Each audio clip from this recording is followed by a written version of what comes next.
This is Glenn Yancey with InSource Solutions, and I would like to thank you for watching this video on data integrity with the Wonderware Historian. This is a two-part series that will cover some of the following questions. How can we rely on the data that we have stored? Is retrieving that data the same thing as pulling back the data exactly how it was stored? Do we have any difference between data acquisition and data storage? And what tools can we use to gain confidence in the data that we are looking at? So just as a refresher, the way that the historian works is we have three parts: the acquisition phase, the storage phase, and then the retrieval phase. In the acquisition phase, we have some data sources like the System Platform Galaxy or InTouch, or the DA servers or OI servers as they're called now. After the data has been acquired, then we apply a storage filter or a storage mechanism on the data that is acquired. We have three types. Forced storage says go ahead and store all the values that I'm acquiring, store exactly at the rate that I acquired. So again, that is called forced. The next is called cyclic. That says I'm only going to store at a specific rate. The data coming out of my data source may be slower or faster, but I'm still only going to forcibly store at a certain rate. And then delta says I'm only going to store upon change. If the values that are coming through are the same and they haven't changed, then I won't store the value until I see the change. So those are the three main storage methods.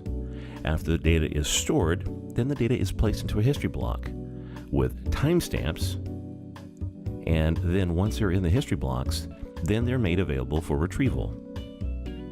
Let's look at scenario number one. If we were to look at this query, one would see a time difference between these two retrieved points, and then surmise there's a gap in the data. Is this correct?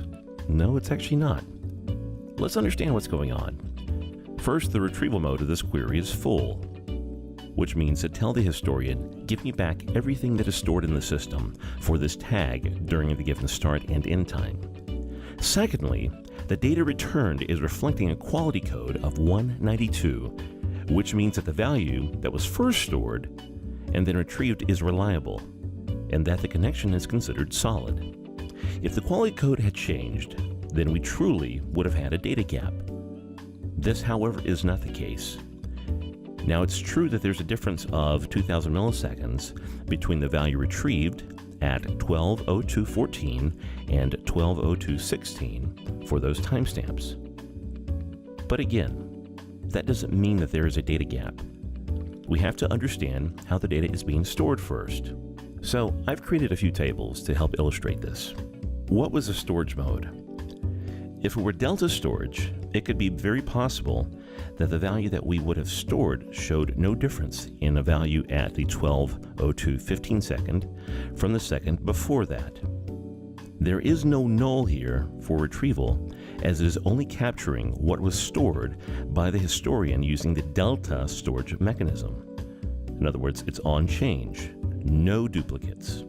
The data always had good quality, with a quality code of 192. We don't see that here, but we are assuming that based on the previous screen where it showed that all values had a quality code of 192.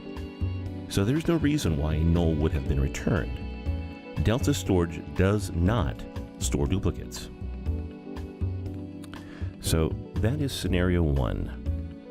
So again, in scenario one, we do not see any duplicates having been returned, because at the 15-second mark, no data was stored, because with it being on change, it would have seen that these two values stayed the same. Therefore, data acquired at the 15-second mark does not get stored at the 15-second mark, but the system assures that its quality is still good.